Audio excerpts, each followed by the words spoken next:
क्या हाल चाल? बढ़िया। कृति सिंह, रश्मि कुमारी, बम बम, पंकज, रमेश देहरादून, प्रतोष, मनीष आनंद, तनुष्का कुमारी, उत्कर्ष सोलंकी, पंकज कुमार, सबको गुड इवनिंग। चलिए, पढ़ाने के साथ साथ क्वेश्चन दोनों ने करवा रहे हैं। बहुत लड़का क्वेश्चन नहीं लाया है। जब क्वेश्चन करवाएंगे तो वो सब क्या करेगा? मुंह देखेगा। ठीक है, तो क्वेश्चन लेकर के आना है डेली, समझ गए? बिना क्वेश्चन का नहीं आना है तो जिंदा गाड़ देंगे हम।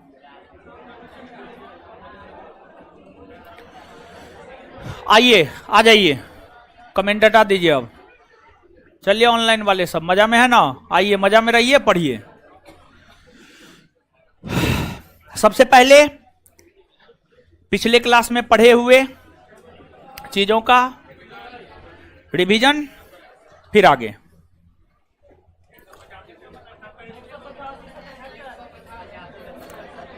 पहला का आंसर आए 185 ईस्वी पूर्व से। दूसरा आए वृद्धरथ, दूसरा का आंसर। तीसरा आए क्या? विदिशा। चौथा का आंसर अग्नि। क्या? अग्नि मित्र। पांचवा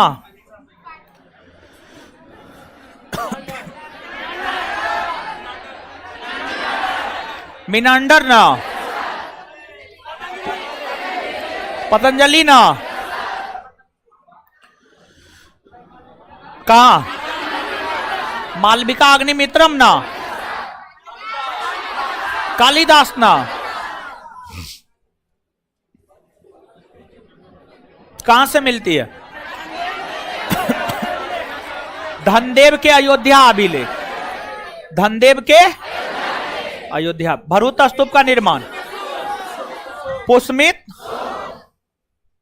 सांची के स्तूप को अस्थायी रूप, पुष्मित अग्निमित्र राजा बनने से कहां का?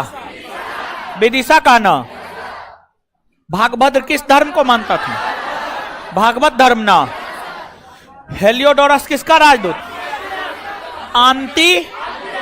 आंती। गरुड़ स्तंभ लेख का निर्माण, हेलियो। शुंग वंश का अंतिम शासक देव। शुंग वंश में कितने शासक? 10 ना।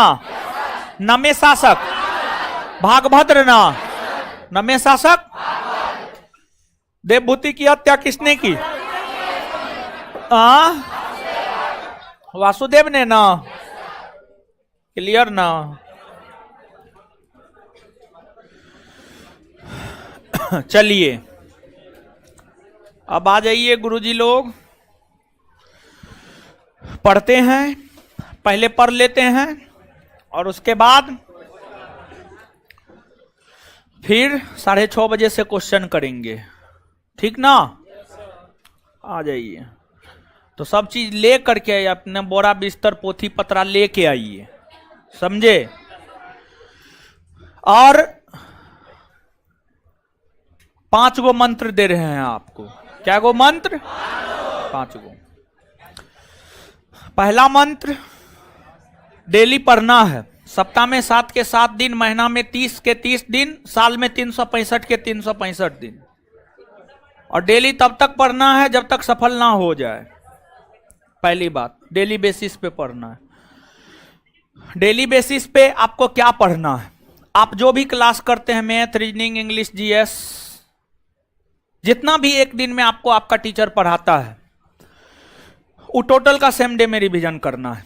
रविवार को बंद रहता है, रविवार को पूरे सप्ताह का पढ़ना है। तो पहली बात यह है। दूसरी बात, महीना में एक दिन पूरे महीना के पढ़ाए हुए चीजों का रिवीजन करना है। तीसरी बात यह है क्लास रेगुलर आना है, क्लास रेगुलर आना है। चौथी बात यह है सूर्योदय से पहले उठना है, सूर्योदय से पहले उठना है। अगर जीवन में सफल होना चाहते हैं, बहुत बड़ा करना चाहते हैं, सूर्योदय से पहले उठिए। और पांचवी बात यह है, अगर सफल होना चाहते हैं मोबाइल का परित्याग करना है। ये 5 चीज आप अपने दिमाग में बैठा लीजिए, और अगर आपके भीतर ये 5 चीज का विकास हो गया तभी आप सफल हो पाइएगा, नहीं तो सफल नहीं हो पाइएगा। और ये 5 चीज का विकास करना मुश्किल ही नहीं, नामुमकिन है। लेकिन नामुमकिन ही नहीं, मुश्किल जो भी है, या मुश्किल ही नहीं नामुमकिन जो भी है, उसको आपको मुमकिन बनाना होगा। तभी जाकर के सफलता आपके कदमों को चूमेंगी। अदरवाइज सधवा रह जाइएगा और आप लोग विधवा रह जाइएगा, मतलब सफल नहीं हो पाइएगा। सफलता के संदर्भ में सधवा विधवा शब्द का प्रयोग हमने किया है, इसको अदर वे में नहीं लेना है। सफलता के संदर्भ में हमने किया है इस शब्द का प्रयोग। अब आ जाइए, देखते हैं।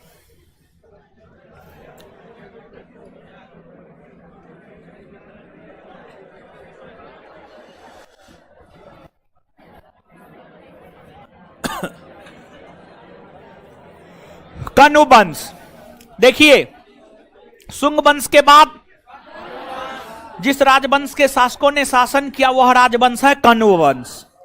बिहार एसएससी सीजीएल का यह पूछा हुआ क्वेश्चन है, शुंगों के बाद भारत में किस वंश का शासन स्थापित हुआ? तो आंसर कण्व वंश। कण्व वंश का बहुत ज्यादा ऐतिहासिक महत्व नहीं है, कण्व वंश का बहुत ज्यादा ऐतिहासिक महत्व नहीं है, लेकिन फिर भी थोड़ी बहुत जानकारी होनी चाहिए। इस वंश के राजाओं ने बहुत ज्यादा कुछ किया नहीं। कण्व वंश का शासन 75 बीसी से 30 बीसी के बीच रहा। लगभग 45 वर्षों तक कण्व वंश का शासन रहा, और इस 45 वर्ष की अवधि के दौरान कण्व वंश में टोटल 4 शासक हुए, जिसमें कण्व वंश के संस्थापक वासुदेव कण्व, वासुदेव कण्व के बाद भूमिमित्र कण्व, भूमिमित्र कण्व के बाद नारायण कण्व, नारायण कण्व, नारायण कण्व के बाद सुशर्मा कण्व, सुशर्मा कण्व। यही 4 शासक हुए। इसमें प्रथम शासक वासुदेव कण्व, अंतिम शासक सुशर्मा कण्व। सुशर्मा कण्व की हत्या सिमुक ने कर दी, और सिमुक ने कण्व वंश के स्थान पर आंध्र सातवाहन वंश के शासन की नींव डाली। आंध्र सातवाहन वंश के शासन की नींव डाली, जिसे सातवाहन भी कहा जाता है या आंध्र भृत्य भी कहा जाता है। आंध्र भृत्य भी कहा जाता है, आंध्र सातवाहन भी कहा जाता है, और सातवाहन भी कहा जाता है। इसके बाद जो सातवाहनों का शासन रहा है, सातवाहनों का कण्वों की तुलना में ज्यादा ऐतिहासिक महत्व है, और सातवाहन ज्यादा महत्व का है। सातवाहन ज्यादा महत्व का इसलिए है क्योंकि सातवाहन काल में स्थापत्य कला के क्षेत्र में, साहित्य कला के क्षेत्र में काफी ज्यादा विकास हुआ। स्थापत्य कला और साहित्य कला के क्षेत्र में काफी ज्यादा विकास हुआ, जिस कारण स्थापत्य कला और साहित्य कला के क्षेत्र में काफी ज्यादा विकास हुआ, जिस कारण सातवाहनों का ज्यादा ऐतिहासिक महत्व है, जिस कारण सातवाहनों का बहुत ज्यादा ऐतिहासिक महत्व है। तो आगे सातवाहनों के विषय में हम आपको बताएंगे, लेकिन उससे पहले जो है आपको नोट डाउन करना है। लेकिन उससे पहले एगो बात और बताते हैं। देखिए आपको जो है, देखिए जैसे क्या होता है कि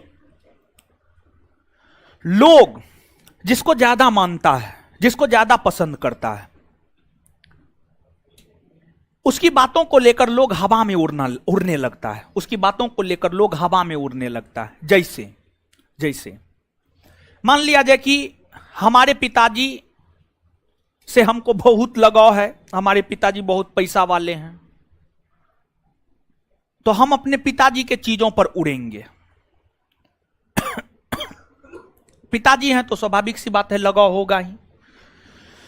लेकिन हम आपको कह रहे हैं कि किसी को लेकर इंसान को हवा में नहीं उड़ना चाहिए, स्वयं का अस्तित्व खड़ा करना चाहिए, स्वयं को आगे बढ़ाना चाहिए।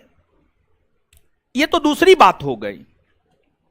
जो बात हम कहना चाह रहे थे वो अब बोल रहे हैं। देखिए हम अपने जीवन में विद्यार्थी को बहुत मानते हैं, ठीक है, हम अपने जीवन में विद्यार्थी को बहुत मानते हैं। विद्यार्थी के कहने पर हम कुछ भी कर देते हैं, लेकिन वही विद्यार्थी बाद में जाकर धोखा दे देता है। सब नहीं, 2, 4, 5, 10%, सब नहीं 2, 4, 5, 10%, समझे। हम हो या बिट्टू सर, हम लोग विद्यार्थी के लिए कुछ भी करने के लिए तैयार रहते हैं। तो आपको जो है,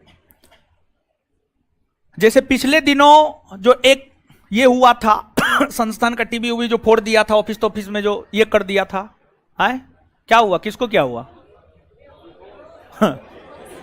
वो तो डेली होती है बेहोश एक ना एक लड़की। निकालिए उसको, हो 2 लड़की पकड़ के निकालिए उसको बाहर। अरे पानी दीजिए ना उसको। क्या हुआ? पानी दीजिए, पानी दीजिए। है सर, है बैठिए, पानी पिलाइए उसको पहले। क्या दिक्कत है वो लड़की को? चक्कर आ रहा है, उसको 2 मिल के बाहर कीजिए। पता नहीं क्या ये लोग खाती है, पीती है, क्या करती है, नहीं करती, हमेशा बेहोशे होती है, अजीब हाल है। निकालिए उसको जी, निकालिए, 2 लड़की पकड़ के निकालिए उसको बाहर, आराम से आराम से। तबीयत खराब हो तो क्लास मत आया कीजिए, ठीक है। पकड़िए उसको, पकड़िए तो पकड़िए, हाँ पकड़िए उसको, ले जाइए, है देखिए बाहर ले जाइए। हो अब बैठिए, आप लोग बैठिए, लड़का लोग बैठिए, थोड़ा जगह दे दीजिए। आराम से आराम से आराम से।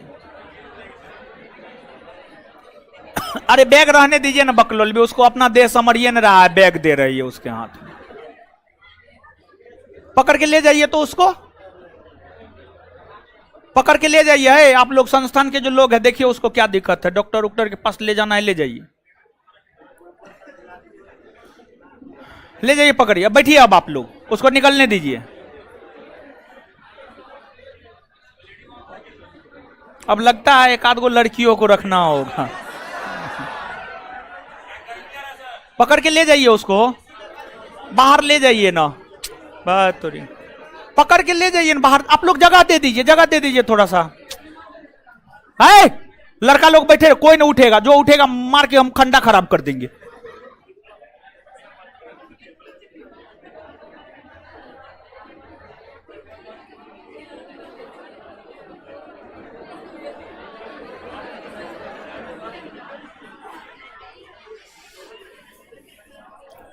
देखिए उसको ले जाइए, उसका इलाज करवाइए, ले जाइए उसको, इलाज करवाइए उसका। और लड़की लोग से रिक्वेस्ट है, अगर तबीयत थोड़ा भी खराब हो तो क्लास आप बंक कर दीजिए, ठीक है।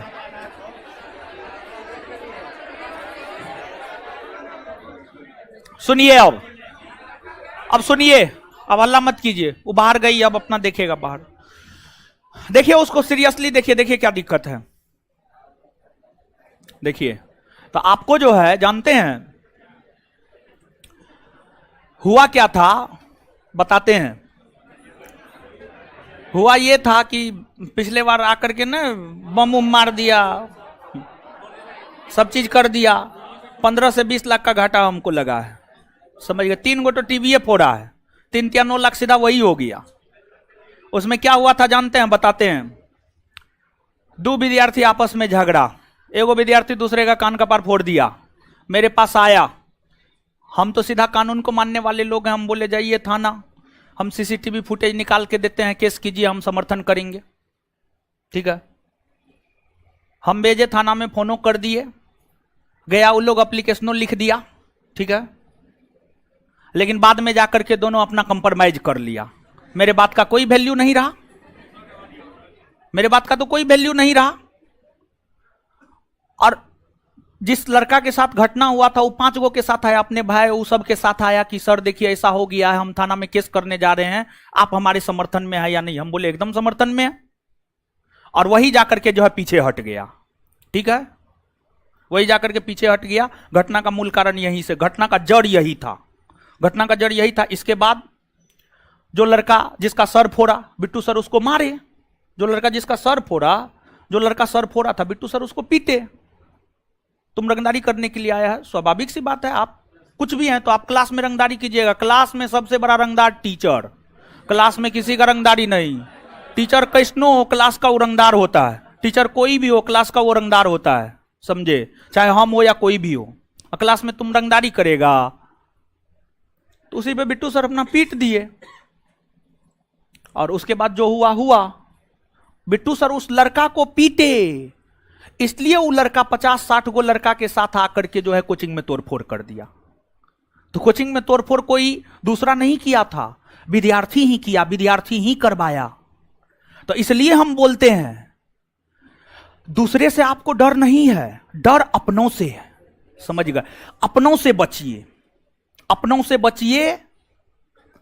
और हमको भी ये बात समझ में आ गया कि विद्यार्थी के कहने पर बिना अपना दिमाग लगाए हवा में नहीं उड़ना चाहिए। तो विद्यार्थी कहने पर हवा में उड़े हम, 15 से 20 लाख का घाटा लग गया। खैर कोई बात नहीं, उतना कमाते हैं कि वो मेरे लिए कोई बहुत बड़ा चीज नहीं है, समझे। तो बात ये है, समझे। तो इसलिए जो है विद्यार्थी के कहने पर, अब तो विद्यार्थी के कहने पर नहीं है हवा में उड़ेंगे। और पहले जितना दिल से समर्थन करते थे उतना तो अब हो नहीं पाएगा। वहां पर हम थोड़ा सा भी दिमाग नहीं लगाए, लेकिन अब दिमाग लगा करके समर्थन करेंगे आप लोग का। ऐसा नहीं है कि नहीं करेंगे, कभी नहीं छोड़ सकते हम आपको। क्या बात करते हैं आप, मेरे साथ गलत भी कर दीजिएगा तब पर भी हम आपको नहीं छोड़ेंगे।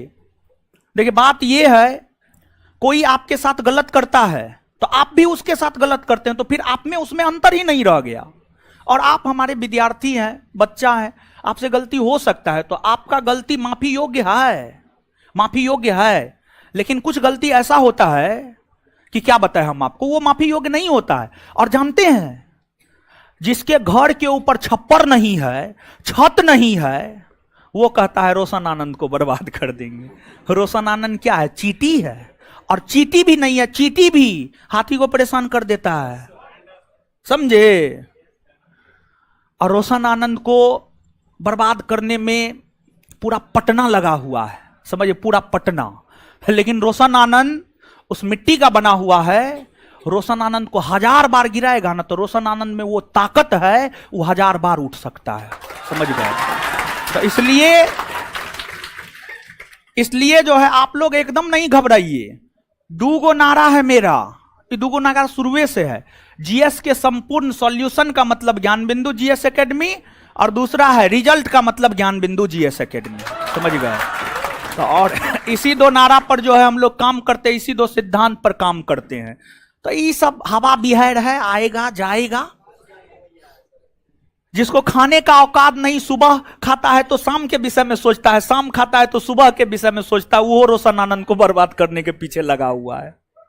लेकिन उसको पता नहीं है कि रोशन आनंद क्या है, समझे। और रोशन आनंद क्या है, वो रोशन आनंदे को पता है, दूसरा किसी को नहीं पता है। चलिए अब आ जाइए, पढ़ते हैं। लिखिए, अब लिखिए।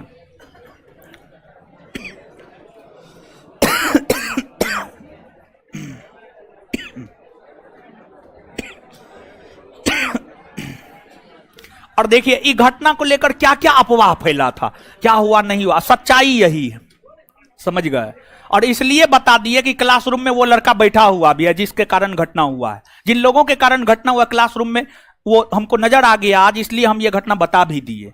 और घटना का सच्चाई यही है, जबकि पेपर में कितना बड़ा बड़ा चीज छपा था, क्या हुआ नहीं हुआ कैसे हुआ, मूल कारण यही है। मूल कारण विद्यार्थी था, समझे? तो विद्यार्थी था, विद्यार्थी करवाया है, कोई बात नहीं है, ठीक है। चलिए अब लिखिए, कनुवंश कॉस्ट में 75 बीसी से 30 बीसी। कनुवंश कॉस्ट में 75 बीसी से 30 बीसी, 75 बीसी से 30 बीसी लिखिएगा।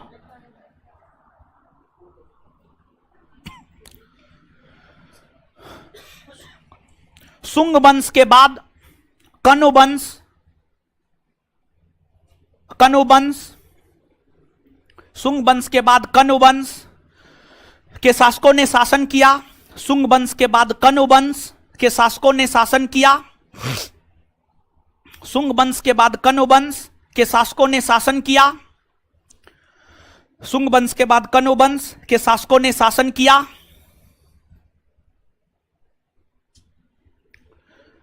इस वंश की स्थापना वासुदेव कण्व ने की। इस वंश की स्थापना वासुदेव कण्व ने की। इस वंश की स्थापना वासुदेव कण्व ने की। वासुदेव कण्व ने की। इस वंश की स्थापना वासुदेव कण्व ने की। वासुदेव कण्व ने की। कण्व ने की, फुल स्टॉप। वासुदेव कण्व के अलावा इस वंश में, वासुदेव कण्व के अलावा इस वंश में, वासुदेव कण्व के अलावा इस वंश में, वासुदेव कण्व के अलावा इस वंश में भूमिमित्र कण्व, भूमिमित्र कण्व, भूमिमित्र कण्व, नारायण कण्व, भूमिमित्र कण्व, नारायण कण्व, नारायण कण्व और सुशर्मा कण्व, और सुशर्मा कण्व, और सुशर्मा कण्व, और सुशर्मा कण्व, और सुशर्मा कण्व शासक हुए, और सुशर्मा कण्व शासक हुए। इन शासकों में अंतिम शासक, इन शासकों में अंतिम शासक, इन शासकों में अंतिम शासक, अंतिम शासक सुशर्मा कण्व हुए। इन शासकों में अंतिम शासक सुशर्मा कण्व हुए। इन शासकों में अंतिम शासक सुशर्मा कण्व हुए। इन शासकों में अंतिम शासक सुशर्मा कण्व हुए। सुशर्मा कण्व हुए। सुशर्मा कण्व हुए।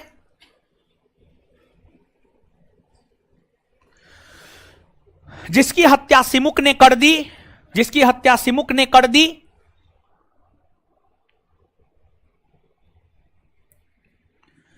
जिसकी हत्या सिमुक ने कर दी, सिमुक ने कर दी, और कण्व वंश के स्थान पर आंध्र सातवाहन वंश के शासन की स्थापना की। और कण्व वंश के स्थान पर आंध्र सातवाहन वंश के शासन की स्थापना की। और कण्व वंश के स्थान पर आंध्र सातवाहन वंश के शासन की स्थापना की। और कण्व वंश के स्थान पर आंध्र सातवाहन वंश के शासन की स्थापना की। और कण्व वंश के स्थान पर आंध्र सातवाहन वंश के शासन की स्थापना की।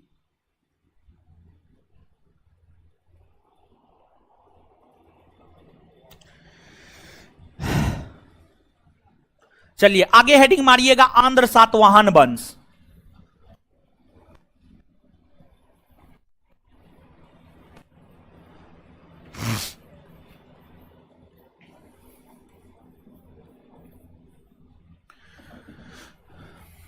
आंध्र सातवाहन वंश, आगे हेडिंग मारिएगा, आंध्र सातवाहन वंश।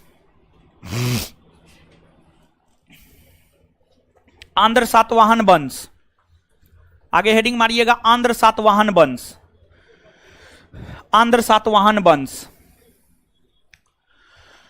अब सुनिए, समझिए, देखिए, एगो बात तो यह है कि जो आंध्र सातवाहन वंश के शासक थे आंध्र सातवाहन वंश के शासक जो है मौर्यों के अधीन, मौर्य शासकों के अधीन अधिकारी या सामंत के तौर पर काम किया था। मौर्य शासकों के अधीन अधिकारी या सामंत के तौर पर काम किया था।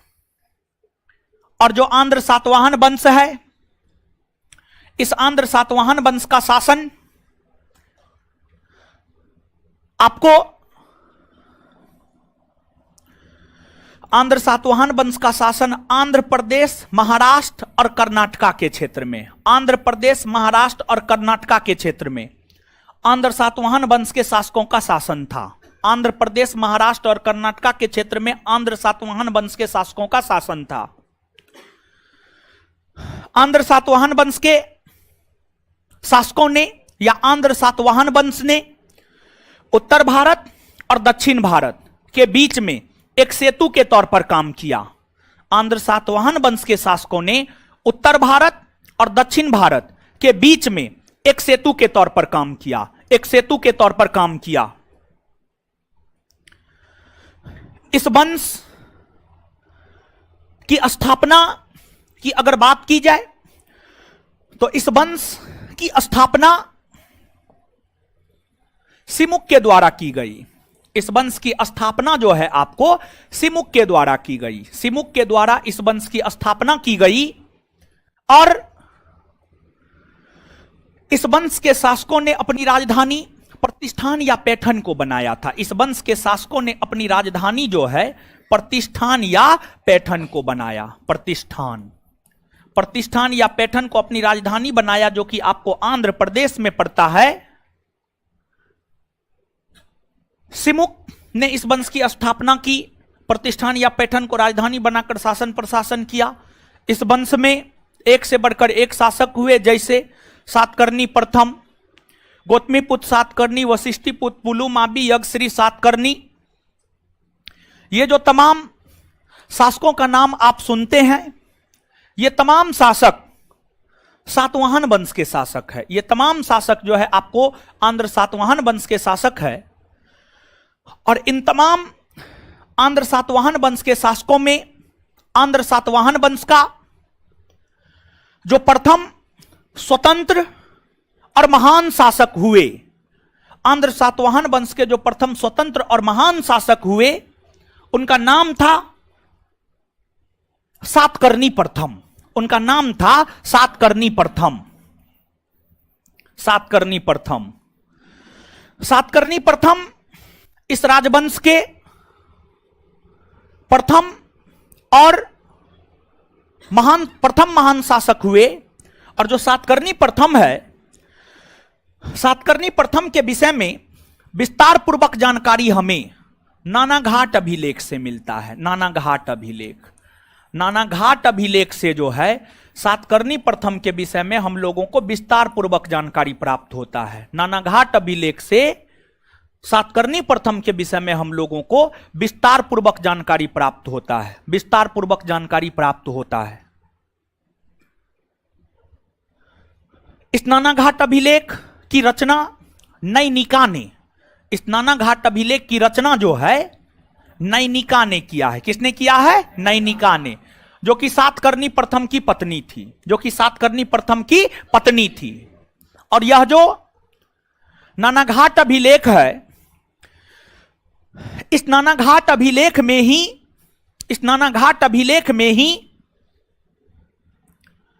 भूमिदान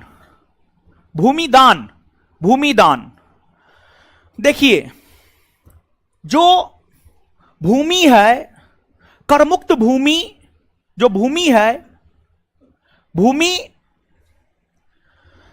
सामान्यतः ब्राह्मणों को दान में दी जाती थी। करमुक्त भूमि सामान्यतः ब्राह्मणों को दान में दी जाती थी। ब्राह्मणों को दान में दी जाती थी। विद्यालय को दान में दी जाती थी। विद्यालय को दान में दी जाती थी। मंदिर को दान में दी जाती थी। मंदिर को दान में दी जाती थी। मंदिर को, किसको? मंदिर को। यानी मंदिर सबको जो है ना भूमि दिया जाता था। भूमि दिया जाता था। उस भूमि से कोई कर की उगाही नहीं की जाती थी। उस भूमि से जो है कोई कर की उगाही नहीं की जाती थी। तो प्राचीन काल में राजाओं के द्वारा भूमिदान देने की परंपरा की शुरुआत हुई थी।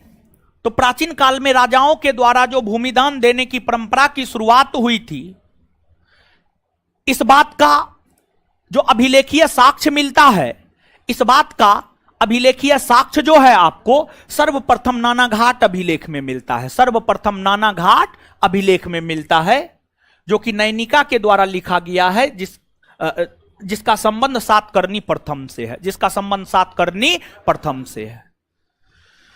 इसके बाद यह जो राजवंश है, क्या हुआ वो लड़की का जी? ठीक हुई? ठीक नहीं हुई? हो गई? रो रही है और सो रही है। ओ चलिए, उसके गार्जियन उर्जन को फोन नहीं कर दिए? आपको बोल रहे हैं, उसका नंबर लेकर के उसके गार्जियन को फोन करवा दीजिए, कोई होगा भाई बहन जो भी, करवा दिए है ना? यहीं पे कोई है उनका? बैग और बैग बढ़ा दीजिए उनका, हो बैग बढ़ा दीजिए। उसको ग्लूकोज सबसे पहले पिलाइए और ऑरेंज फ्लेवर का ग्लूकोज रखा कीजिए। अब लगता है इतना भीड़ लगता है ना, अब लगता है कि बहुत स्पेशल कुछ कुछ रखना होगा। ऐसे फर्स्ट एड तो दवाई उवाई रख ले है सब चीज, ठीक है। चलिए,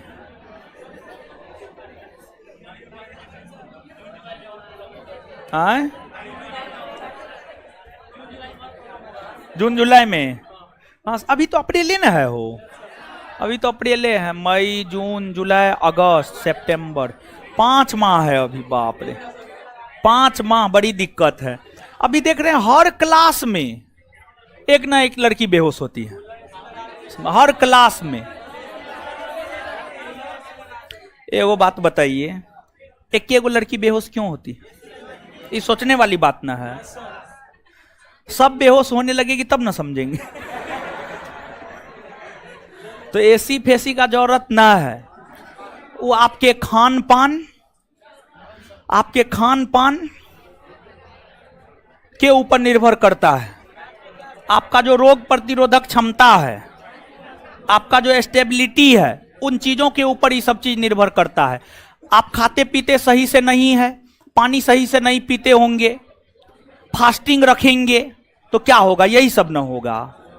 कुछ नहीं है, समझ गए? कुछ नहीं, फास्टिंग उस्टिंग एकदम नहीं रखना है। खाइए पीजिए, मजा में पड़िए, समझे? आलतू फालतू काम नहीं करना है। और जिस रोज आप लोग को, स्पेशल लड़की लोग को, लड़का लोग को तो कोई उठा के लेके चल जाएगा। लड़की लोग में बड़ी दिक्कत हो जाता है। जिस रोज थोड़ा सा भी आपको लगे कि मेरा तबीयत खराब है, आपको क्लास नहीं आना है, समझ गए? तो इसमें तो फिर ये सब बहाना बनाने लगेगी। क्वेश्चन पूछेंगे तो कहेगी ना कल नहीं आए थे, तबीयत खराब। चलिए, यहां तक चीजों को लिखिए पहले। अब लिखिएगा, आंध्र सातवाहन वंश का कार्यकाल है 30 BC से 250 AD। 30 BC से 250 AD, 30 BC से 250 AD।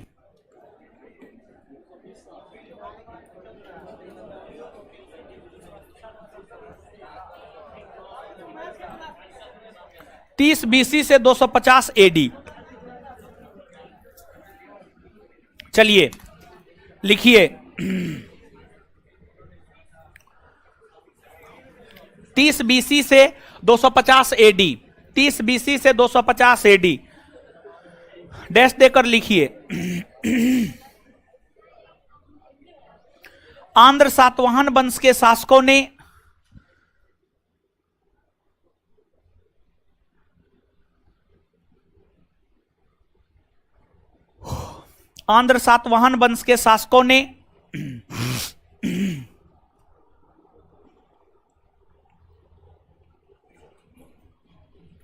सर्वप्रथम मौर्यों के अधीन रहकर, आंध्र सातवाहन वंश के शासकों ने सर्वप्रथम मौर्यों के अधीन रहकर, आंध्र सातवाहन वंश के शासकों ने सर्वप्रथम मौर्यों के अधीन रहकर सर्वप्रथम मौर्यों के अधीन रहकर सामंत या अधिकारी के तौर पर काम किया, सामंत या अधिकारी के तौर पर काम किया, सामंत या अधिकारी के तौर पर काम किया, सामंत या अधिकारी के तौर पर काम किया।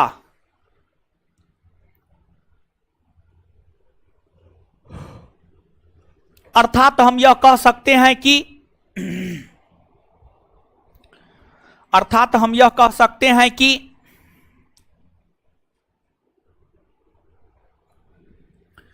अर्थात हम यह कह सकते हैं कि आंध्र सातवाहन वंश के शासक, अर्थात हम यह कह सकते हैं कि आंध्र सातवाहन वंश के शासक, आंध्र सातवाहन वंश के शासक मौर्यों के सामंत थे, मौर्यों के सामंत थे, मौर्यों के सामंत थे, मौर्यों के सामंत थे। इस वंश का शासन, इस वंश का शासन, इस वंश का शासन, इस वंश का शासन, इस वंश का शासन आंध्र प्रदेश, महाराष्ट्र और कर्नाटक के क्षेत्र में रहा था। इस वंश का शासन आंध्र प्रदेश, महाराष्ट्र और कर्नाटक के क्षेत्र में रहा था।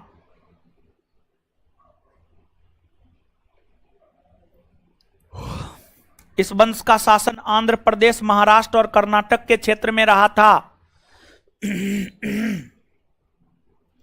आंध्र प्रदेश, महाराष्ट्र और कर्नाटक के क्षेत्र में रहा था। आंध्र प्रदेश, महाराष्ट्र और कर्नाटक के क्षेत्र में रहा था। इस वंश ने उत्तर भारत और दक्षिण भारत के बीच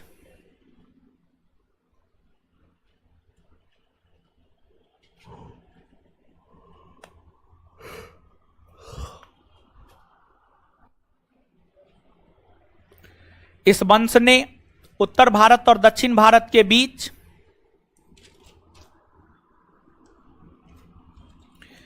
इस वंश ने उत्तर भारत और दक्षिण भारत के बीच सेतु के तौर पर काम किया। इस वंश ने उत्तर भारत और दक्षिण भारत के बीच सेतु के तौर पर काम किया। इस वंश ने उत्तर भारत और दक्षिण भारत के बीच सेतु के तौर पर काम किया, मतलब उत्तर भारत को दक्षिण भारत से जोड़ने का काम किया। जैसे महात्मा गांधी सेतु है ना जी, महात्मा गांधी सेतु जो है हाजीपुर को पटना से जोड़ता है, तो वैसे ही उत्तर भारत को दक्षिण भारत से इस राजवंश ने जोड़ करके रखा था। और जानते हैं, सुनिए, प्राचीन भारतीय इतिहास के अंतर्गत आपको कई सारे राजवंशों, हर्यक वंश, शिशुनाग वंश, नंद वंश, मौर्य वंश, शुंग वंश, कण्व वंश, सातवाहन वंश, कुषाण वंश, गुप्त वंश, वर्धन वंश, ये तमाम राजवंश आपको देखने को मिलेंगे। ये तमाम राजवंश आपको देखने को मिलेंगे। और इन तमाम राजवंशों में अगर आप उलट कर देखेंगे कौन ऐसा राजवंश है जो सबसे अधिक वर्षों तक शासन किया है, तो सबसे अधिक वर्षों तक शासन करने का रिकॉर्ड आंध्र सातवाहन वंश के नाम दर्ज है। सबसे अधिक वर्षों तक शासन करने का रिकॉर्ड आंध्र सातवाहन वंश के शासकों के नाम दर्ज है। लगभग 300 बरस तक, लगभग 300 बरस तक आंध्र सातवाहन वंश के शासकों ने शासन किया था। और साथ ही साथ आंध्र सातवाहन वंश के शासन की एक विशेषता और है कि आंध्र सातवाहन वंश के शासकों ने ही सीसा का सिक्का चलाया था। सीसा का सिक्का, समझ गए, सीसा का सिक्का जो है आंध्र सातवाहन वंश के शासकों ने चलाया था। यह उसकी प्रमुख विशेषताओं में से जो है आपको एक है, यह उसकी प्रमुख विशेषताओं में से एक है। तो नीचे से उसी में कंटिन्यू लिखिएगा, उसी में कंटिन्यू लिखिएगा। एक क्वेश्चन पूछा था हमसे बच्चा, सीसा का सिक्का वाला, रुकिए 1 मिनट में हमको देखने दीजिए। बड़ी अच्छा क्वेश्चन था, ठीक है, और पूछा हुआ क्वेश्चन है। उसका जो है एक चीज हम भूल रहे, हम बढ़िया से देखे नहीं थे।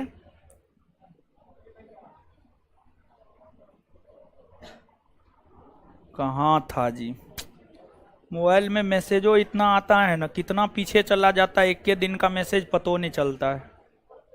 एक बड़ी शानदार क्वेश्चन था, ठीक है, क्वेश्चन हम बढ़िया से देखे नहीं थे, जवाब तो उसको दे दिए थे, स्ट्रेटो सेकेंड होता, लेकिन क्वेश्चन थोड़ा देखना होगा हमको। लगता ना है मिलेगा, लगता तो ना है मिलेगा। हाँ मिल गया, मिल गया, हाँ मिल गया, मिल गया। क्वेश्चन ये है, किस हिंद यवन शासक ने सीसा के सिक्के जारी किए? देखिए ध्यान दीजिएगा, हिंद यवन शासक जो था वो भारतीय थोड़े था, जो विदेशी ना था।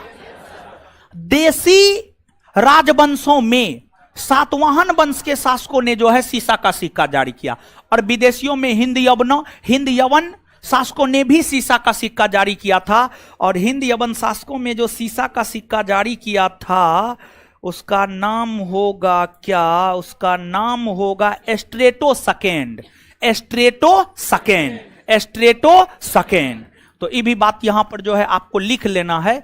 ये जो है हमको लगता है यूपी के भीतर एक लोअर करके कोई परीक्षा होता है, उसमें ये क्वेश्चन पूछा। कोई लोअर करके परीक्षा होता, उतना ध्यान में नहीं है, लेकिन उसी का ये पूछा हुआ क्वेश्चन है। वो लड़का जो हमको भेजा है लिखा हुआ है उस पे, ठीक है। तो इस बात को भी याद रखिएगा। तो सातवाहनों की एक विशेषता है कि उन्होंने शीशे का सिक्का जारी किया, लेकिन सातवाहनों के साथ साथ जो है हिंद यवन शासकों ने भी शीशे का सिक्का जारी किया था, और हिंद यवन शासकों में एस्ट्रेटो सेकेंड ने जो है शीशे का सिक्का जारी किया था। तो उसमें कंटिन्यू लिखिएगा, उसी में कंटिन्यू। प्राचीन भारतीय इतिहास के अंतर्गत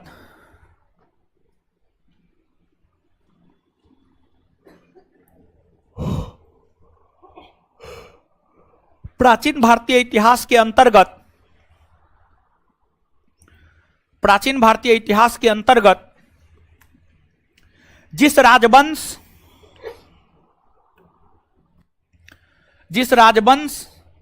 के शासकों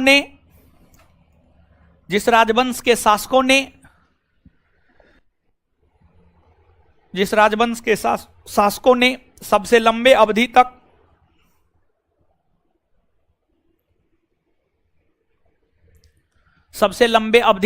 शासन किया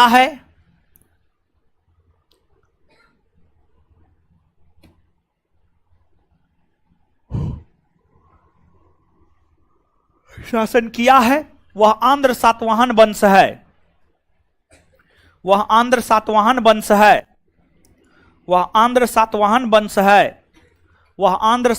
वंश है।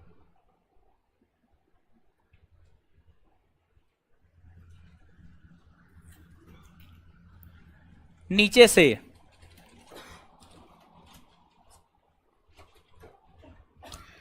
से लिखिएगा नोट देकर के, एनओटी नोट देकर लिखिएगा। भारतीय इतिहास में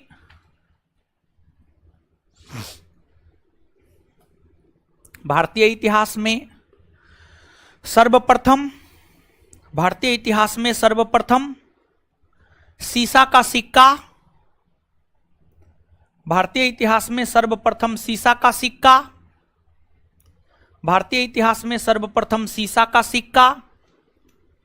आंध्र सातवाहन वंश के शासकों ने जारी किया।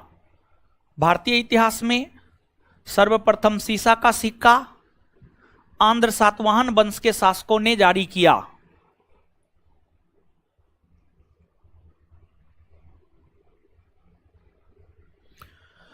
वहीं हिंद यवन शासकों में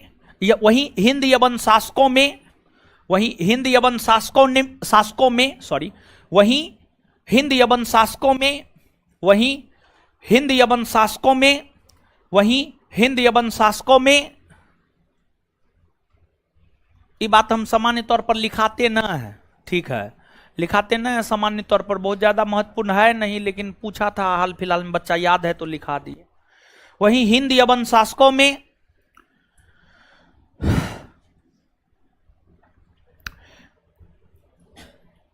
एस्ट्रेटो द्वितीय ने, हिंद यवन शासकों में एस्ट्रेटो द्वितीय ने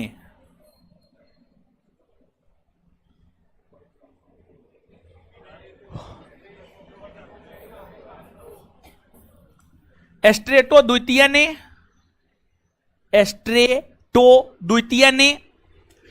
द्वितीय ने सीसा का सिक्का जारी किया। एस्ट्रेटो द्वितीय ने सीसा का सिक्का जारी किया।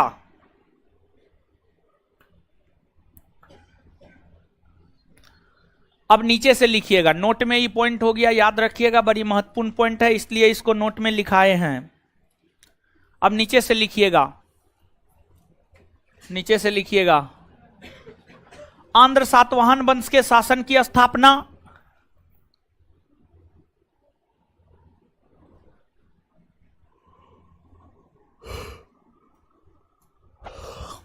आंध्र सातवाहन वंश के शासन की स्थापना,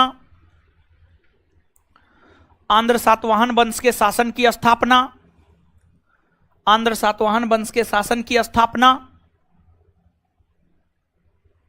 स्थापना, स्थापना,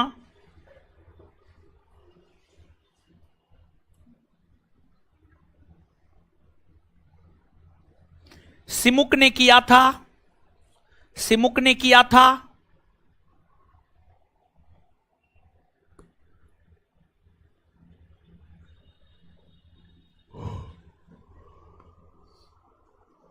सिमुक ने किया था। इस राजवंश की राजधानी आंध्र प्रदेश में स्थित प्रतिष्ठान या पेठन,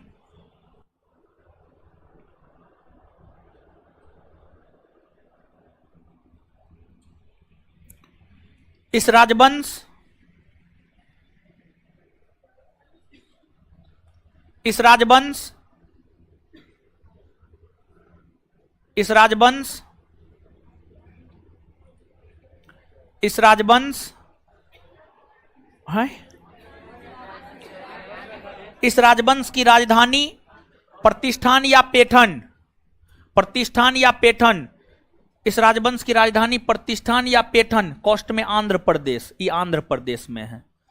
इस राजवंश की राजधानी प्रतिष्ठान या पेठन, कोस्ट में आंध्र प्रदेश, आंध्र प्रदेश में है। प्रतिष्ठान या पेठन हुआ करती थी,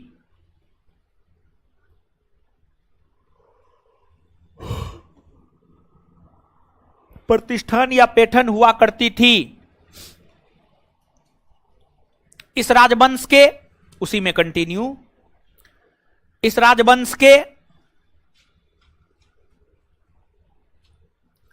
प्रथम स्वतंत्र शासक, इस राजवंश के प्रथम स्वतंत्र शासक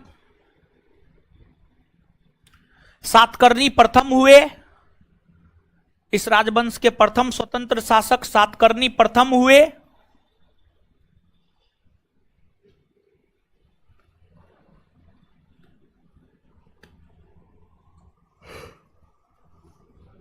सातकर्णी प्रथम हुए, जिसके विषय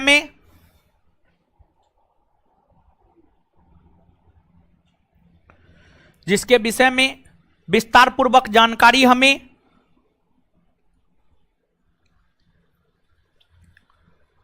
जिसके विषय में विस्तार पूर्वक जानकारी हमें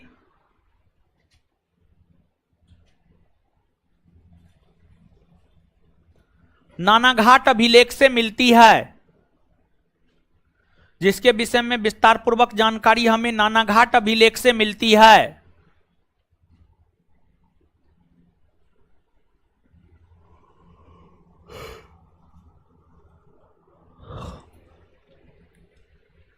इस अभिलेख की रचना, इस अभिलेख की रचना, इस अभिलेख की रचना सातकर्णी प्रथम की पत्नी,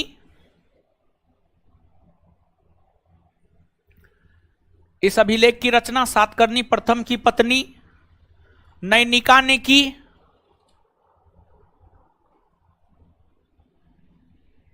नैनिका ने की, सातकर्णी प्रथम की पत्नी नैनिका ने की।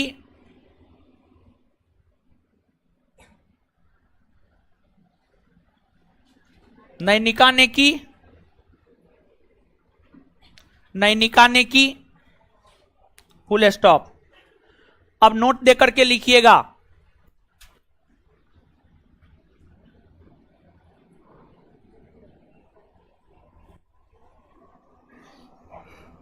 नोट देकर लिखिएगा, नानाघाट अभिलेख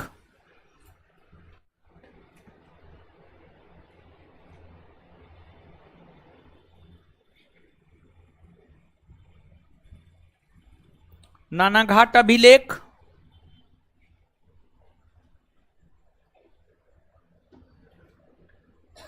नानाघाट अभिलेख,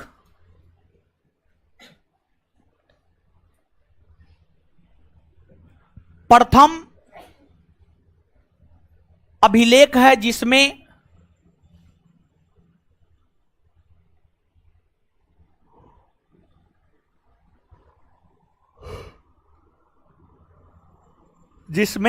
भूमिदान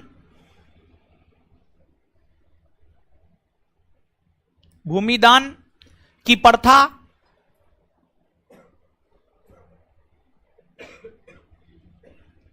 का प्रचलन देखने को मिलता है।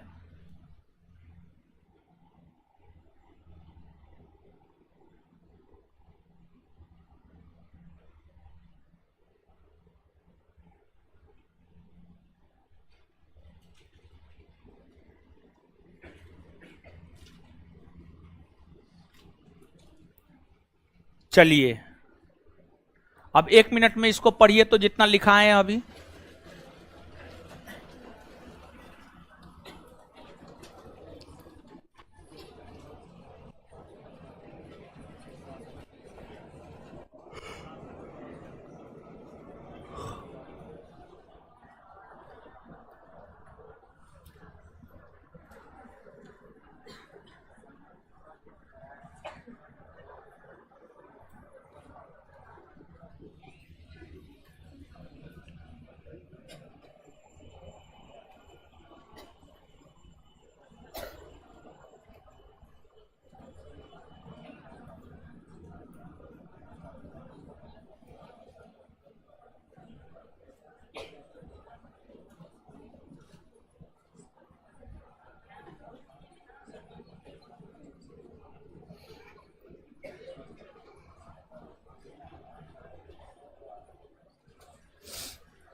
पढ़ लिए,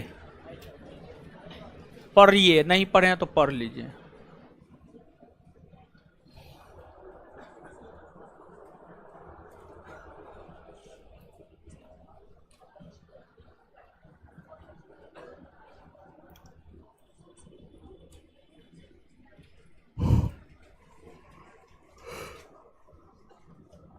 पढ़ लिए। आइए, सुंगों के बाद कौन वंश का शासन? कौन वंश? कनु वंश का शासन कब से कब तक? 75 बीसी से संग कनु वंश में टोटल कितने शासक? कितने शासक? कनु वंश के संस्थापक, अंतिम शासक।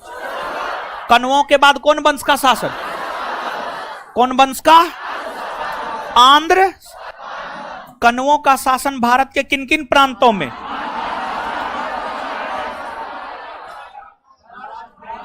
महाराष्ट्र, कर्नाटक। उत्तर भारत और दक्षिण भारत के बीच सेतु के तौर पर काम कौन किया? आंध्र 7। उत्तर भारत और दक्षिण भारत के बीच सेतु के तौर पर काम कौन किया? आंध्र।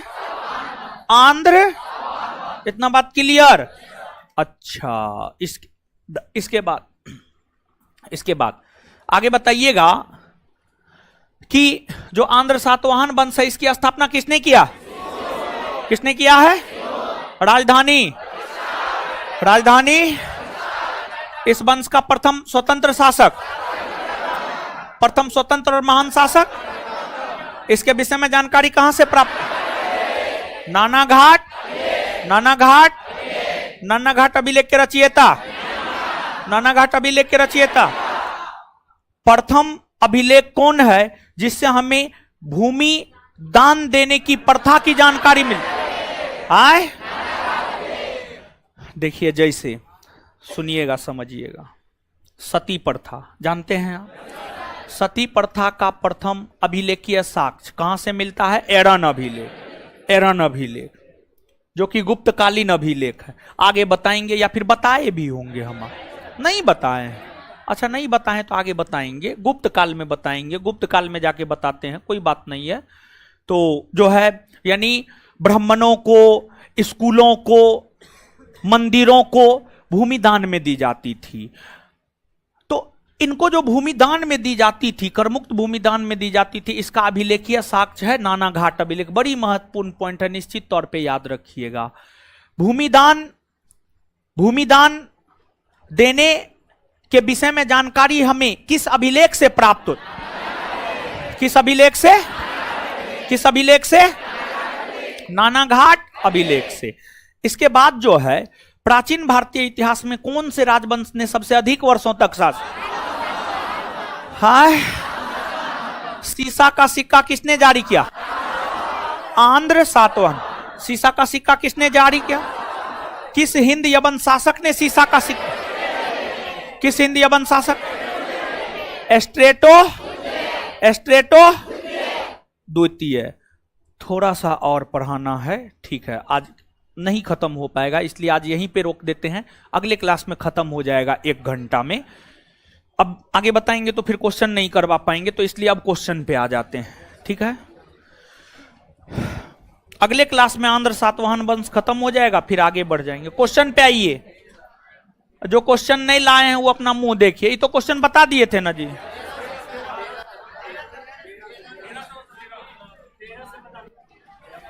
तेरह से ना बताना है, 12 नंबर बता दिए थे। ए कहां जो पूछ रहे हैं सीधा सीधा उसका जवाब दीजिए। क्या बोल रहा है जी? वो क्वेश्चन नहीं लाया है, बैठिए, मुंह तोड़ देंगे, बैठ। नहीं लाया है तो क्या क्या करने आया है यहां पे? नहीं लाए, पागल सब है, समझे? फिर कुछ बोल देंगे तो कहिएगा मास्टरवा का मन बढ़ गया है, समझे? क्वेश्चन बैंक सब लेकर आइए। आपके करनी पर बोलते हैं हम, ऐसे थोड़े बोलते हैं। याद करते जाना है। ए, मछली बेचने वाली सब, मछली नहीं बेचना है। मनुस्मृति का 1776 में अंग्रेजी में अनुवाद किसने किया? विलियम जॉन्स ने। A code of Gentoo laws,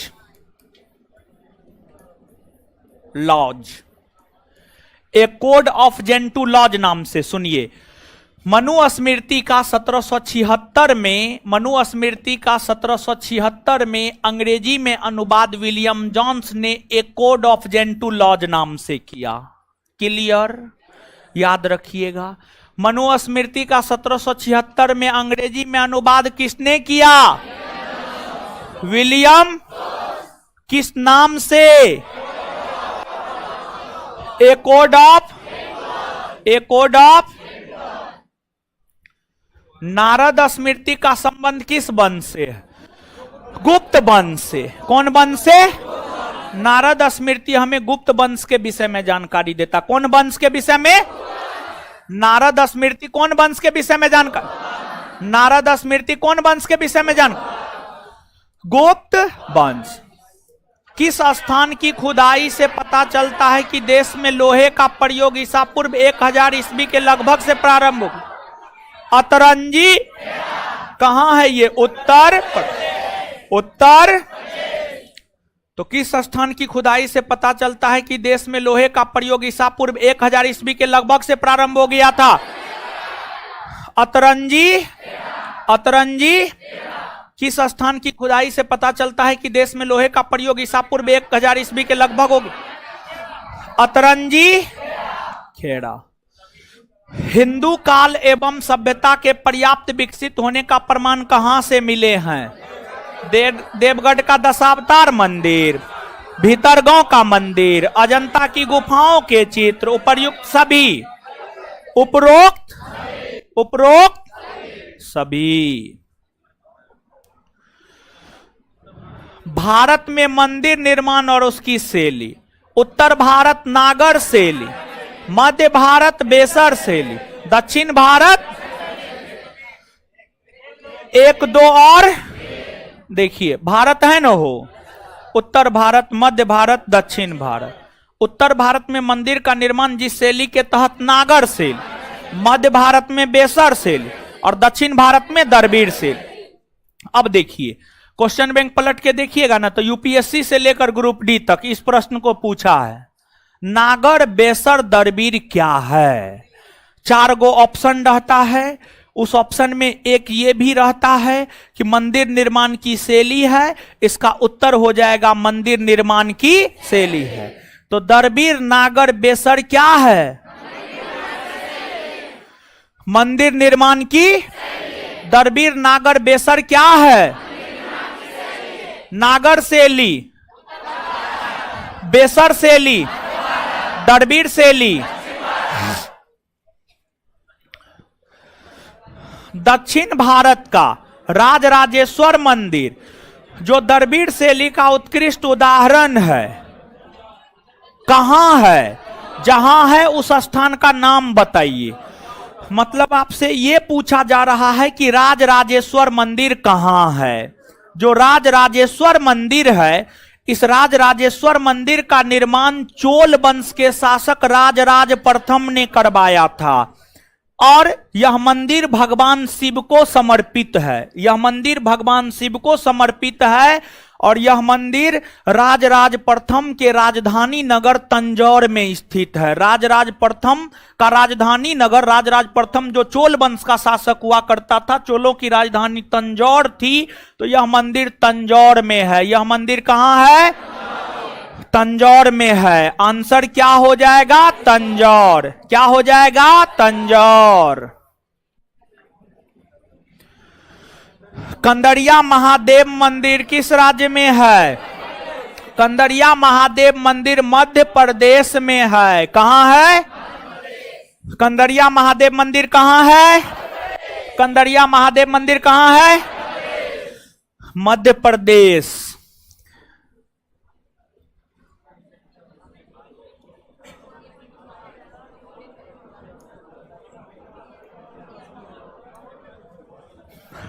Bharat के अतिरिक्त दक्षिण पूर्व एशिया में कहां से हिंदू संस्कृति से संबंधित स्मारक मिले।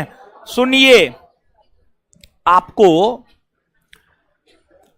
प्राचीन भारतीय इतिहास में ही, जैसे अभी मौर्योत्तर काल पढ़ा रहे हैं ना, मौर्योत्तर काल पढ़ाने के बाद जो है गुप्त पढ़ाएंगे, गुप्त के बाद वर्धन पढ़ाएंगे और उसके बाद दक्षिण भारत पढ़ाएंगे। तो दक्षिण भारत में चोल वंश के विषय में पढ़ना है। चोल शासक राजराज प्रथम और राजेंद्र प्रथम हुआ करता था। राजेंद्र प्रथम सबसे शक्तिशाली शासक था। राजेंद्र प्रथम पूरे श्रीलंका को जीत लिया था। कंबोडिया, इंडोनेशिया के जावा द्वीप, सुमात्रा द्वीप, इस सब को जो है राजेंद्र प्रथम ने जीता था और उन्होंने ही हिंदू संस्कृति को जावा द्वीप तक पहुंचाने का काम किया था। तो जो है आपको भारत के अतिरिक्त दक्षिण पूर्व एशिया में जहां से हिंदू संस्कृति के प्रमाण मिलते हैं वह है जावा के बोरोबदुर स्तूप और कंबोडिया का अंकोर वाट मंदिर। यानी आंसर हो जाएगा सी। क्या हो जाएगा, सी। याद रखिएगा, 20 नंबर था ना हो। हाँ, नवीन शोध के अनुसार सिंधु घाटी सभ्यता लगभग कितना साल पुरानी है। देखिए, अभी आप पढ़े होंगे, हम आपको बताए होंगे कि हड़प्पा सभ्यता का सामान्य काल 2500 बीसी से 1900 बीसी। लेकिन जो नया हाँ ठीक है, कोई दिक्कत नहीं, 1800 कहिए, 1900 कहिए, कोई दिक्कत नहीं है। लेकिन जो आधुनिक रिसर्च हुआ है, आधुनिक रिसर्च यह बताता है कि हड़प्पा सभ्यता 8000 ईस्वी पूर्व के हैं, 8000 ईस्वी पूर्व के हैं। इस बात पर लेकिन पक्की मुहर नहीं लगी है। अगर इस बात पर पक्की मुहर लग जाएगी तो फिर हड़प्पा सभ्यता विश्व की सबसे प्राचीनतम सभ्यता हो जाएगी। हड़प्पा सभ्यता विश्व की सबसे प्राचीनतम सभ्यता हो जाएगी। लेकिन अभी याद रखना है, विश्व की सबसे प्राचीनतम और पहली सभ्यता है मेसोपोटामिया की सभ्यता। नवीन शोध के अनुसार सिंधु घाटी सभ्यता लगभग कितनी साल पुरानी है, 8000 साल पुरानी। 8000 साल पुरानी।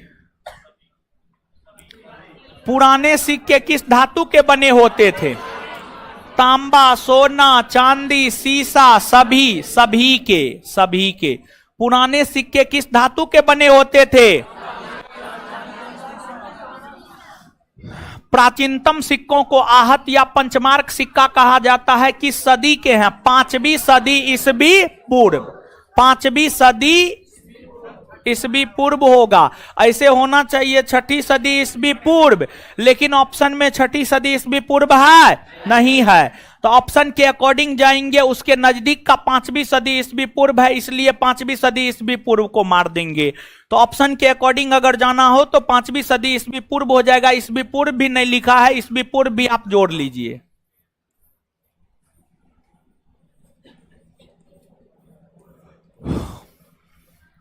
ऑप्शन के अकॉर्डिंग आंसर टिक करना है।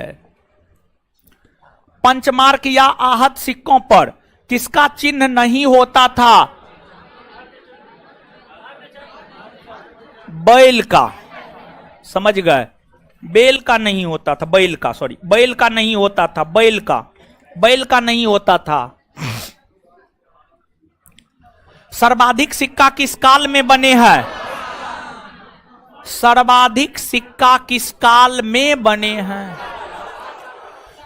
यहां पर जो है सोने के सिक्का का जिक्र थोड़े कर रहा है। हम आपको सोने के सिक्का के विषय में बताए हुए थे। सबसे पहले सोने का सिक्का हिंद यवन, सबसे शुद्धतम सोने का सिक्का कुषाण, और सबसे ज्यादा सोने का सिक्का गुप्त। तो यहां पर सब सिक्का के संदर्भ में क्वेश्चन है, सब सिक्का के संदर्भ में क्वेश्चन है। यहां पर सोने के सिक्का के संदर्भ में क्वेश्चन नहीं है कि आप आंसर गुप्त काल मारिएगा। सर्वाधिक सिक्का किस काल में बने थे? सबसे ज्यादा सिक्का मौर्योत्तर काल में बना था। आप अभी जिस काल को पढ़ रहे हैं, आप अभी मौर्योत्तर काल को पढ़ रहे हैं। मौर्योत्तर काल के अंतर्गत ही हम आपको सातवाहन, सूंग, कण्व के विषय में, हिंद यवन, शक, पहलव, कुषाण के विषय में बता रहे हैं। मौर्योत्तर काल के अंतर्गत ये सभी राजवंश आ जाते हैं और इन सभी राजवंश के शासकों ने सिक्के जारी किए थे, अलग अलग सिक्के जारी किए थे। सबसे ज्यादा सिक्का मौर्योत्तर काल में, सबसे ज्यादा सिक्का मौर्योत्तर काल में। यहां पर स्पेसिफिक कोई सिक्का नहीं है, सोना, चांदी, तांबा नहीं, सभी सिक्कों को सम्मिलित रूप से कह रहा है। बात समझ पा रहे हैं आप? हाँ, सही में आंसर क्या होगा? आए,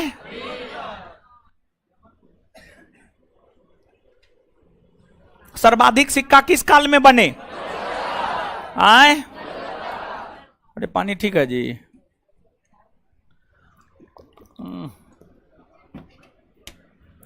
मौर्योत्तर काल में। किस वंश के शासकों ने सर्वाधिक शीशे का सिक्का जारी किया? 7 सर्वाधिक शीशे का सिक्का जारी किया। किसने?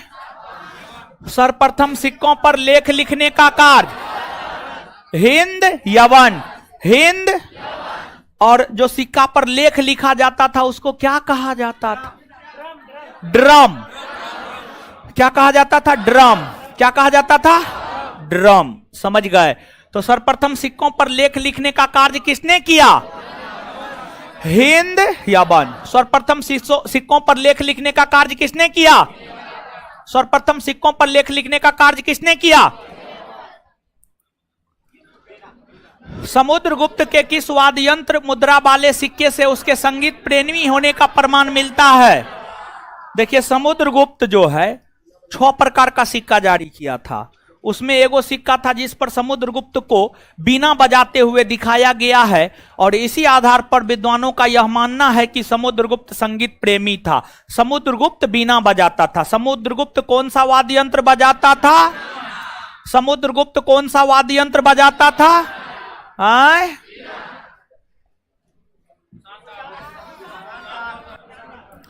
प्राचीन भारतीय इतिहास में मूर्तियों का निर्माण किस काल से आरंभ हुआ है? कुषाण काल। प्राचीन भारतीय इतिहास में मूर्तियों का निर्माण किस काल से आरंभ हुआ है? कुषाण काल। निम्न कथनों पर विचार कीजिए। कुषाण कालीन मूर्तियों पर वैदेशिक प्रभाव है, जबकि मथुरा पूर्णतः स्वदेशी है। हां, मथुरा पूर्णतः स्वदेशी मूर्ति कला है। कुषाण काल में गंधार कला शैली का विकास हुआ। भारतीय मूर्ति निर्माण कला शैली और यूनानी मूर्ति निर्माण कला शैली। भारतीय मूर्ति निर्माण कला शैली और यूनानी कला शैली, यूनान जो है विदेश में है, इन दोनों के सम्मिश्रण से एक विशेष प्रकार के मूर्ति कला शैली का विकास हुआ, जिसे गंधार शैली कहते हैं, जिसे गंधार शैली कहते हैं। बिहार दरोगा परीक्षा का यह पूछा हुआ क्वेश्चन है, गंधार शैली किसका सम्मिश्रण है? तो इसका उत्तर हो जाएगा गंधार शैली जो है भारतीय शैली और यूनानी शैली का सम्मिश्रण है, भारतीय शैली और यूनानी शैली का सम्मिश्रण है। तो जो कुषाण कालीन मूर्तियां हैं उस पर वैदेशिक प्रभाव है, क्योंकि कुषाण कालीन मूर्तियां गंधार शैली में भी बनी है और गंधार शैली में विदेश का प्रभाव है, यूनानी शैली का प्रभाव है। तो यहां तक सही है दूसरा, जबकि मथुरा कला पूर्णतः देसी है, हां देसी है, यह पूरा सही है। भरहूत, बोधगया, सांची तथा अमरावती की मूर्ति कला में जनसाधारण की जीवन के अति सजीव झलक देखने को मिलते हैं, हां मिलते हैं। आंसर हो जाएगा 1 और 2 दोनों, यानी आंसर क्या हो जाएगा? सी। आंसर हो जाएगा क्या? सी। 30 का आंसर सी। आगे आ जाइएगा। चित्रकला में माता और शिशु तथा मरणासन राजकुमारी जैसे चित्रों से किस काल की कलात्मक उन्नति का पूर्ण आभास होता है? गुप्त काल। गुप्त काल। चित्रकला में माता और शिशु तथा मरणासन राजकुमारी जैसे चित्रों से किस कला की कलात्मक उन्नति का पूर्ण आभास होता है? गुप्त काल। कौन सा? गुप्त काल। गुप्त काल।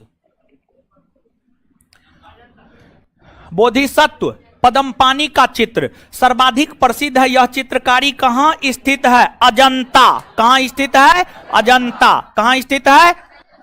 बोधिसत्व पद्मपाणि का चित्र सर्वाधिक प्रसिद्ध है, यह चित्रकारी कहां स्थित है? अजंता। कहां स्थित है? अजंता। निम्न कथनों पर विचार कीजिए। अवशेषों से प्राप्त मुहरों से प्राचीन भारत का इतिहास लिखने में बहुत सहायता मिली है, हां। मुहरों में व्यापारिक, धार्मिक और आर्थिक जीवन के बारे में पर्याप्त जानकारी मिलती है, हां। कौन सा सही है? 1 और 2 दोनों। 1 और 2 दोनों।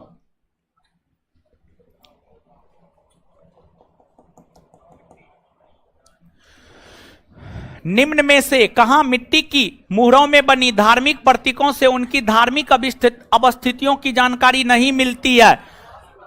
धोलावीरा। कहां से? धोलावीरा।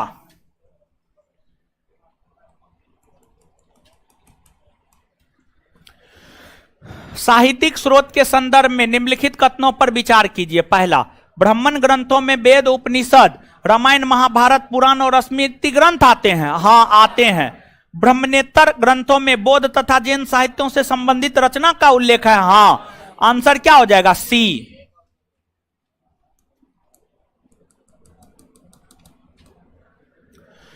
ऐतिहासिक ग्रंथों, जीवनियों, यात्रा वृत्तांत, कल्पना प्रधान आदि का वर्णन किस साहित्य स्रोत से मिलता है? किस साहित्य स्रोत से मिलता है? लौकिक साहित्य से। किससे? लौकिक साहित्य से।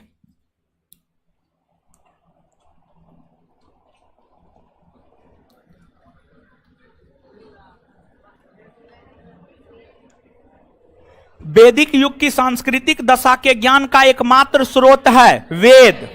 वैदिक युग की सांस्कृतिक दशा के ज्ञान का एकमात्र स्रोत कौन है? वेद।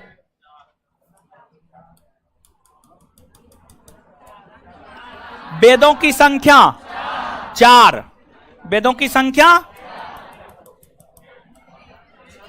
वेदांग की संख्या, वेदांग की संख्या 6 वेदांग है। कौन कौन बताइएगा? खड़ा हो जाइए, बोलिए। क्या? ब्राह्मण, ज्योतिष,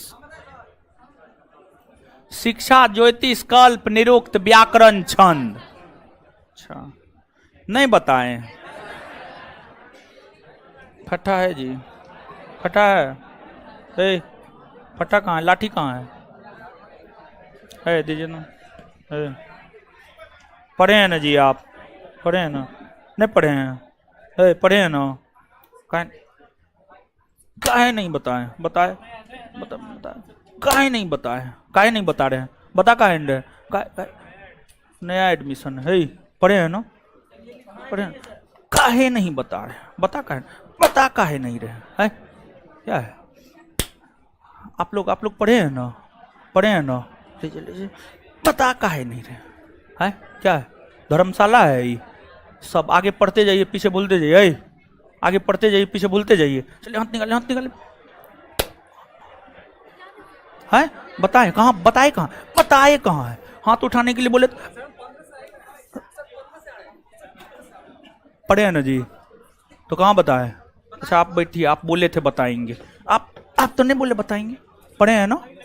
हाँ, कहाँ बताए कहाँ? हाथ खड़ा करने में क्या जाता है? हाथ पढ़े हैं तो हाथ खड़ा करने में क्या जाता है? हाथ खड़ा करने में क्या जाता है? हम तो नहीं देखे थे।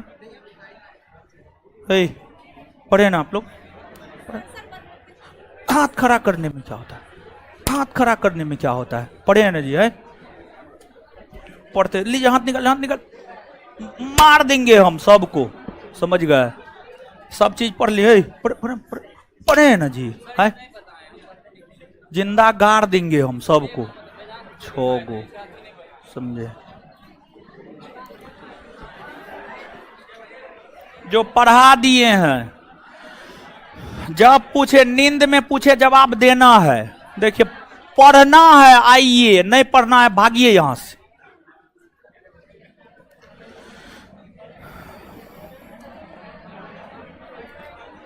सबसे प्राचीन वेद ऋग्वेद।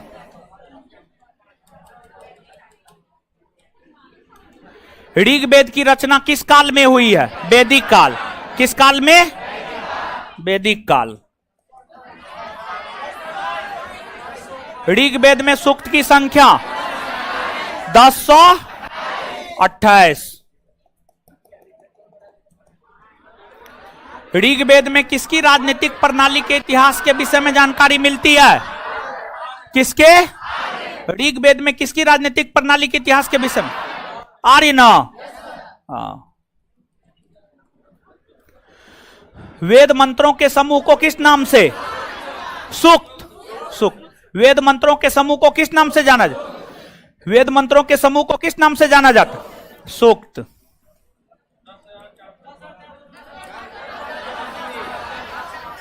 ऋग्वेद में ऋचाओं की संख्या 10,400।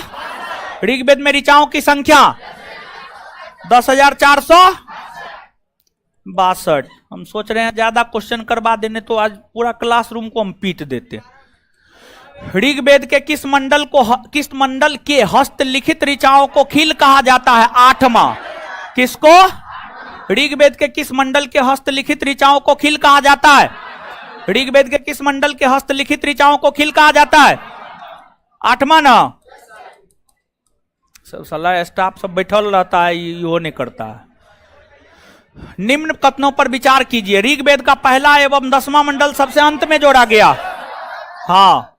तीसरे मंडल में सूर्य देवता सोम को समर्पित प्रसिद्ध गायत्री मंत्र है। गलत है। तीसरे मंडल में सूर्य देवता सोम, सूर्य देवता सावित्री न, इसी कारण गलत है। 9वें मंडल में देवता सावित्री का उल्लेख है? नहीं। 9वें मंडल में सोम देवता का उल्लेख है, इसलिए ये भी क्या है? कौन सा सही है? केवल एक। बताइए निम्न में कौन सा ब्राह्मण ग्रंथ ऋग्वेद के है? हाँ, ऐत्रेय और शतपथ और तैत्रेय किसका है? यजुर्वेद। पंचविश, षंडविश, गौपद, अथर्ववेद। यूनेस्को द्वारा किस वेद को विश्व मानव धरोहर के साहित्य में शामिल किया गया है? ऋग्वेद ना? यूनेस्को द्वारा किस वेद को विश्व मानव धरोहर के साहित्य में शामिल किया गया?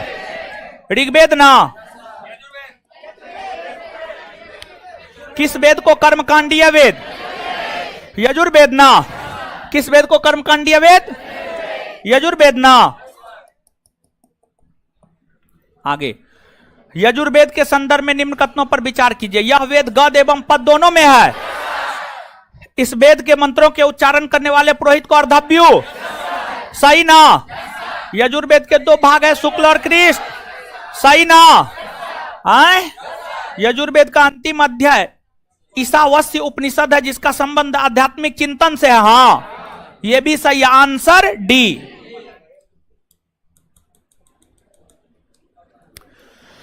कठोपनिषद, ईशोपनिषद, श्वेतास्वरोपनिषद तथा मैत्रायणी उपनिषद किस वेद के प्रमुख उपनिषद है ना? ना जी, यजुर्वेद। हाँ, यजुर्वेद होगा, और यजुर्वेद होगा, यजुर्वेद। भारतीय संगीत का जनक सामवेद ना। किस वेद का संकलन ऋग्वेद पर आधारित है? सामवेद ना। आंसर बता रहे हैं ना आप लोग? छांदोग तथा जेमिनी उपनिषद किस वेद का प्रमुख उपनिषद है? छांदोग और जेमिनी किसका है? सामवेद का है। किसका है? सामवेद का है। आगे, अथर्ववेद के अंतर्गत कितने प्रमुख उपनिषद है? गौपद तो ब्राह्मण ग्रंथ है, गौपद ब्राह्मण ग्रंथ है, उपनिषद थोड़े है। गौपद ब्राह्मण ग्रंथ है, उपनिषद अलग है। मुंडकोपनिषद, प्रश्नोपनिषद, मांडुक्योपनिषद गौपद ब्राह्मण ग्रंथ है या उपनिषद नहीं है। ये तीनों अथर्ववेद के ऊपर लिखा गया प्रमुख उपनिषद है। आंसर हो जाएगा 1, 2 और 3, यानी बी नंबर। अथर्ववेद में वर्णित सभा और समिति को किसकी पुत्रियां? प्रजापति की। सतशास्त्री संहिता किस ग्रंथ का उपनाम है? महाभारत। सतशास्त्री का अर्थ होता है युद्धों का पुस्तक। क्या होता है? युद्धों का पुस्तक। युद्धों का पुस्तक महाभारत को कहा जाता है। किसको? महाभारत को। वैदिक साहित्य के रचना के अनुसार सही क्रम कौन सा है? सही क्रम है वेद, ब्राह्मण ग्रंथ, अरण्यक और उपनिषद। अरण्यक और सबसे पहले वेद की रचना, फिर ब्राह्मण ग्रंथ, फिर अरण्यक और फिर उपनिषद। अब जो वेद है, चारों वेदों को सम्मिलित रूप से क्या कहते हैं? संहिता। क्या कहते हैं? संहिता। तो वेद के स्थान पर आप संहिता भी लिख सकते हैं। तो सबसे पहले संहिता, फिर ब्राह्मण ग्रंथ, फिर अरण्यक और फिर उपनिषद। यानी आंसर क्या हो जाएगा? सी। क्या हो जाएगा? सी।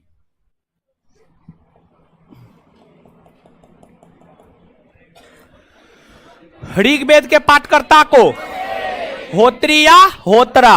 होत्री या यजुर्वेद? अर्धव्यु ना? सामवेद? उद्गाता ना? अथर्ववेद? ब्रह्मा ना? 2, 4, 1, 3। 2, 4, 1, 3 आंसर क्या हो जाएगा? ए ना। चलिए, इतना बात समझ में आया। देखिए, एगो बात बताते हैं। बात यह है कि क्लास में जितना पढ़ा दिए उतना आपके होंठ पे रहना चाहिए, उतना आपके, नहीं तो लड़का हो या लड़की हम पूरा तेतार देंगे। समझ गए? समझ रहे हैं ना? आज दिए ना एक तरफ से। हाँ, तो कभी मूड खराब हुआ तो पूरे क्लासरूम को डेंगा देंगे हम। समझे?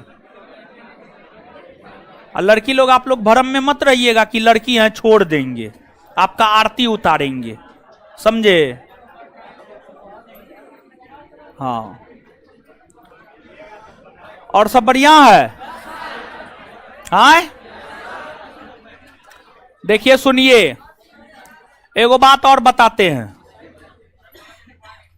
एगो बात और बताते हैं।